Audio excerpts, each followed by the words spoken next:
এই অফিসে আমাদের শুধুমাত্র আল্লাহ তাআলার কাছে আল্লাহকে হাজির নাজির রেখে কিভাবে কাজ করলে সম্মিলিত পরিষদ বিজয়ী হয়। কালাম নির্বাচনী অফিস উদ্বোধনের জন্য আগামী যে নির্বাচন, পোশাক শিল্পের ক্রমাগত সাফল্য, এই অনুষ্ঠানের এখানে আমাদের সম্মিলিত পরিষদের সভাপতি এটা অর্জনে সংকটে সম্ভব করার, নতুন প্রোডাক্ট ডাইভার্সিফিকেশন তৈরি করার, যে কোনো জায়গায় যেটা সম্ভাবনা আছে সেগুলো তার বেশিরভাগই সম্মিলিত পরিষদ যখন দায়িত্বে ছিল তখন অনেকেই আছে তাদের মনে অনেক কষ্ট আছে। আমরা অনেক দিন আমি দেখি নাই, ইনশাআল্লাহ আপনাদের কাছে থাকবো। আল্লাহ হাফেজ। সম্মিলিত পরিষদ জিন্দাবাদ। যে কি কি অর্জনগুলো হয়েছে, বাট আমাদের আগামীতেও আমরা করব। এই মুহূর্তে আমাদের চ্যালেঞ্জ আছে 24 নভেম্বরে আমরা এলডিসি থেকে বেরিয়ে আসবো এবং সেটার জন্য কিন্তু আমরা অলরেডি কাজ শুরু করেছি। জন্য আমরা বলেছি যে ট্রানজিশন পিরিয়ড সম্মিলিত সামনে এই মুহূর্তে আরেকটা বড় চ্যালেঞ্জ হলো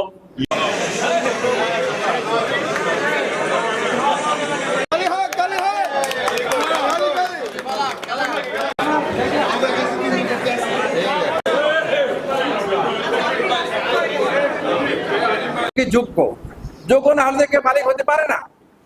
ছোট করে আমরা কাজে লাগিয়ে তাদের কাছে আমরা মনে করি যে এই সেক্টরের গায়েও লাগতে হবে সম্মিলিত পরিষদের অতীত বর্তমান। রেসিপ্রোকাল ট্যারিফ না, রেসিপ্রোকাল ট্যারিফ হলে আমাদের ট্যাক্স আরো কমার কথা, বিকজ আমাদের এভারেজ ডিউটি, আমাদের যে প্রোডাক্ট আমরা গার্মেন্টসের আমাদের যে এক্সপোর্ট হয় ইউএস চার্জ করে এভারেজ 16 থেকে 16.5% এভারেজ, আর আমাদের টোটাল যে এক্সপোর্ট যায় ইউএসএ তে ইটস অ্যাবাউট 15 থেকে 15.5% ট্যারিফ চার্জ করা হয়, মানে ট্যাক্স চার্জ করা হয়, ইম্পোর্ট ডিউটি চার্জ করা হয়। বাট অন্যদিকে আমরা যে ইম্পোর্ট করি সেটার average duty is less than 6%। তাহলে রেসিপ্রোকাল করলে তো আসলে আমরা তো আরো কম চার্জ করছি, এভারেজ সেই হিসাবে হয় না। তো আমরা সবাই জানি, পরে আমরা বুঝতে পেরেছি, আমরা সঙ্গে সঙ্গেই জানতে পেরেছি, আমরা ক্যালকুলেশন করে বের করেছি এটা আসলে ট্রেড ডেফিসিট ট্যারিফ।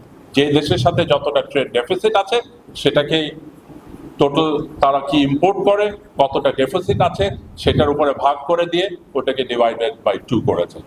সেই জিনিসগুলো যেহেতু আমাদের সেই নলেজ আছে, আমরা জানি কোন জিনিসটা আছে।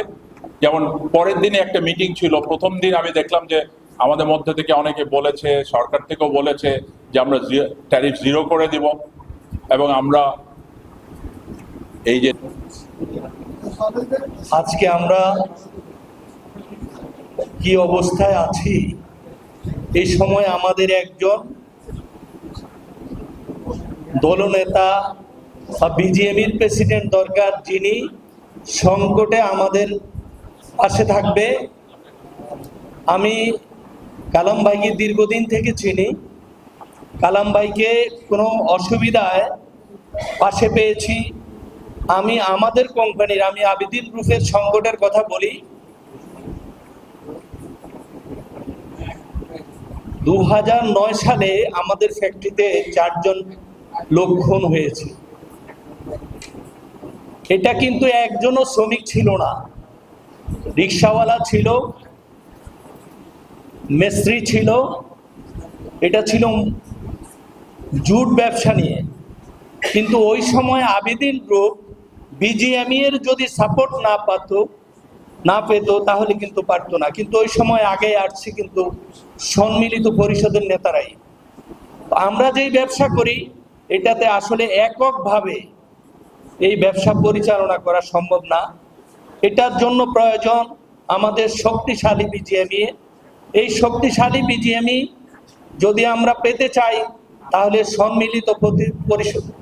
সম্মিলিত পরিষদের পুরো প্যানেল আমাদের জয়ী করে আনতে হবে।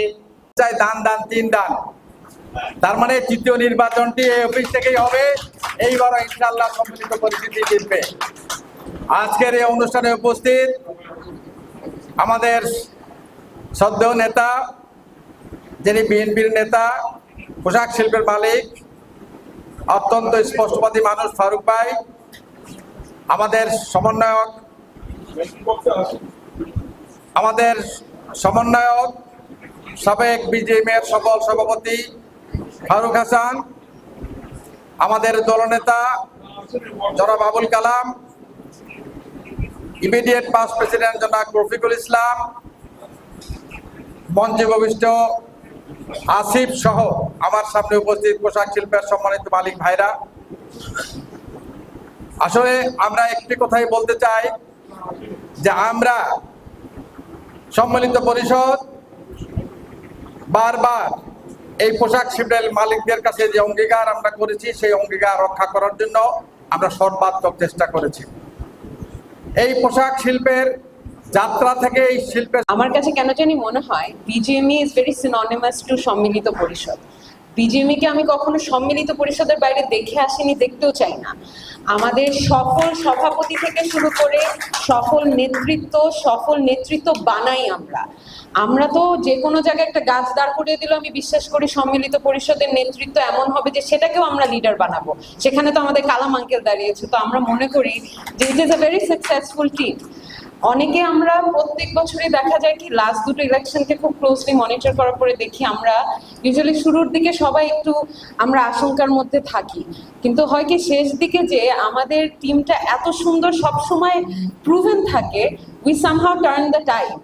তো এবারও ব্যতিক্রম কিছু হবে না, কিন্তু একটা জিনিস আমাদের বিশ্বাস রাখতে হবে, এবার আমাদের নেগেটিভিটি গুলো বেশি আছে, ওগুলোকে ফাইট করার জন্য আরো স্ট্রংলি আমাদের আসতে হবে। এবং সবাই যেভাবে বলছে আপনারা সবাই আসবেন, আপনাদের আসার কারণে এই দলটি সবাই আমরা অনেক বেশি স্ট্রেংথেন ফিল করি।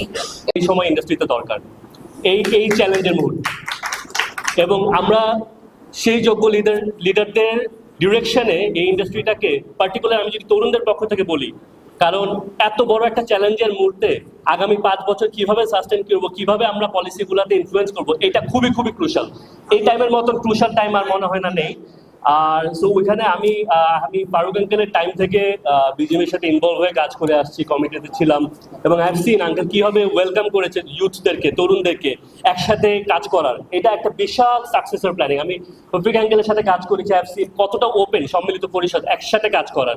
সো ওই প্রেক্ষাপটে আমি বলবো যে শুধুমাত্র প্যানেলে যে থাকবে তারাই না, আমি তরুণদের পক্ষ থেকে বলবো আমরা সকলে ইন্ডাস্ট্রির জন্য এবং সম্মিলিত পরিষদের সাথে উইল গিভ আওয়ার বেস্ট, যেভাবে আমরা আমাদের ভবিষ্যৎকে ঠিক রাখার জন্য ইন্ডাস্ট্রিকে একটা সফল ডিরেকশন নিতে পারি। Thank you. আমাদের গার্মেন্টস শিল্প এখন একটি ক্রান্তিকাল অতিক্রম করছে ট্রাম্প ট্যারিফের কারণে, আমাদের সেটি মোকাবেলা করতে হবে। তাছাড়া আমাদের এলডিসি গ্র্যাজুয়েশন আমাদের সামনে আছে। এই সময় সম্মিলিত পরিষদের মতো একটি শক্তিশালী সংগঠনের বিজিএমির দায়িত্বে থাকা অত্যন্ত গুরুত্বপূর্ণ, কারণ আপনারা জানেন এ পর্যন্ত যত সাফল্য এসছে সম্মিলিত পরিষদের হাত ধরেই বাংলাদেশের গার্মেন্টস শিল্প কিন্তু এগিয়ে গিয়েছে। কাজে আমরা মনে করি আমাদের সম্মিলিত পরিষদের যে নেতৃবৃন্দ রয়েছে, আমরা যারা সম্মিলিত পরিষদ করি তাদের আমাদের সেই ক্যাপাবিলিটি আছে যে আমরা এই কঠিন সময়ে আমরা কারেক্টলি শিপটাকে প্রপারলি ন্যাভিগেট করে আমরা আমাদের গার্মেন্টস শিল্পের এই সংকট থেকে উত্তরণ করতে পারবো। কাজেই আমরা ঐক্যবদ্ধভাবে এই নির্বাচন করব এবং ইনশাআল্লাহ এই নির্বাচনে সম্মিলিত পরিষদ বরাবরের মতো আবারও জয়ী হবে।